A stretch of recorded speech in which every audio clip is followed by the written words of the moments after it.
കല്യാണം കഴിഞ്ഞ് കോഴിക്കോട്ടേക്ക് വിരുന്നു പോയപ്പോഴാണ് ആദ്യമായിട്ട് ഞാൻ ഈ ഒരു ഐറ്റം കാണുന്നത്. കപ്പയും മത്തിയും പുഴുക്ക്. മത്തി എവിടെയെന്നല്ലേ? അപ്പൊ വായോ നമുക്കിതൊന്ന് ഉണ്ടാക്കി നോക്കാം. ആദ്യം തന്നെ കഴുകി വെച്ചിട്ടുള്ള 1/2 കിലോ കപ്പ, അതേപോലെ തന്നെ ഒരു 5 മത്തി ഞാൻ എടുത്തിട്ടുണ്ട്. കപ്പയിൽ മഞ്ഞളും ഉപ്പും ഇട്ട് നമ്മൾ വേവിക്കാനായിട്ട് വെക്കുകയാണ്. ആ ടൈമിലേക്ക് നമുക്ക് മത്തി ഒന്ന് മാരിനേറ്റ് ചെയ്തെടുക്കാം. 1/2 ടീസ്പൂൺ മഞ്ഞൾപ്പൊടിയും 2 ടീസ്പൂൺ മുളക് പൊടിയും ആവശ്യത്തിന് ഉപ്പും ഇട്ട് നന്നായിട്ട് മിക്സ് ചെയ്ത് പാൻ ചൂടായ ശേഷം എണ്ണ ഒഴിച്ച് കറിവേപ്പില ഇട്ട് മീനും ഇട്ട് അരപ്പിലെ കുറച്ച് വെള്ളം കൂടി ഒഴിച്ച് നമ്മൾ അത് വേവിക്കാനായിട്ട് വെക്കുന്നു.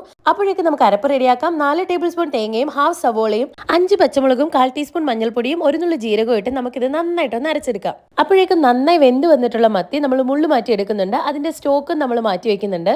ഇനി നമുക്ക് കറുകും കറിവേപ്പിലയും വറ്റൽമുളകും ഇട്ട് അരപ്പും കൂടെ ചേർത്ത് അതിലേക്ക് നമ്മുടെ മീൻ മിക്സും കൂടെ ആഡ് ചെയ്ത് കൊടുക്കുന്നുണ്ട്.